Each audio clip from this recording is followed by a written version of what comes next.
Night match, stadium full energy, crowd హైప్లో ఉంది.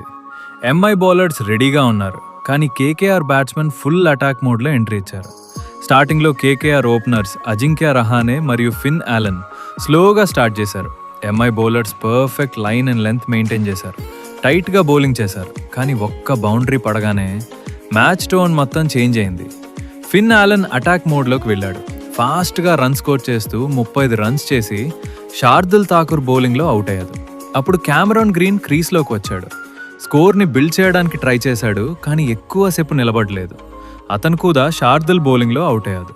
ఇంకా రహానే క్లాసీ ఇన్నింగ్స్ ఆడుతూ 50 కంప్లీట్ చేశాడు. రహానేకి సపోర్ట్గా రఘువంశీ వచ్చాడు. ఇద్దరు కలిసి మిడిల్ ఓవర్స్లో బౌండరీస్ మరియు సిక్సెస్తో ఎంఐ బౌలర్స్ని ప్రెషర్లో పెట్టారు. కానీ ఇంపార్టెంట్ టైంలో రహానే అవుట్ అయ్యాడు. తర్వాత రింగ్ సింగ్ జాయిన్ అయ్యి రఘువంశీతో కలిసి స్కోర్ని స్టడీగా ముందుకు తీసుకెళ్లాడు. లాస్ట్ 5 ఓవర్స్లో ఎంఐ బౌలర్స్ కంప్లీట్ డామినేషన్ చూపించారు. రన్స్ని కంట్రోల్ చేసి ప్రెషర్ క్రియేట్ చేశారు. ఫైనల్గా KKR 220 runs strong total board మీద పెట్టింది. సెకండ్ ఇన్నింగ్ స్టార్ట్ అయింది. ఎంఐ ఓపెనర్స్ కాన్ఫిడెంట్గా క్రీజ్లోకి వచ్చారు. Rohit Sharma classy shots, timing next level. Rickelton aggressive బ్యాటింగ్తో మ్యాచ్ని ఫాస్ట్గా ఎంఐ సైడ్కి తీసుకెళ్లాడు. పవర్ ప్లేలోనే స్ట్రాంగ్ బేస్ సెట్ అయింది. మిడిల్ ఓవర్స్లో పార్ట్నర్షిప్ మ్యాచ్ని కంప్లీట్లీ ఎంఐ సైడ్కి షిఫ్ట్ చేసింది.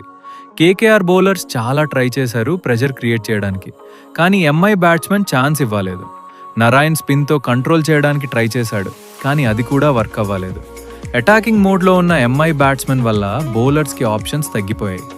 ఈ టైంలో రోహిత్ శర్మ 80 దగ్గర అవుట్ అయ్యాడు. తర్వాత సూర్యకుమార్ యాదవ్ టెన్షన్ లేకుండా 16 రన్స్ చేసి అవుట్ అయ్యాడు.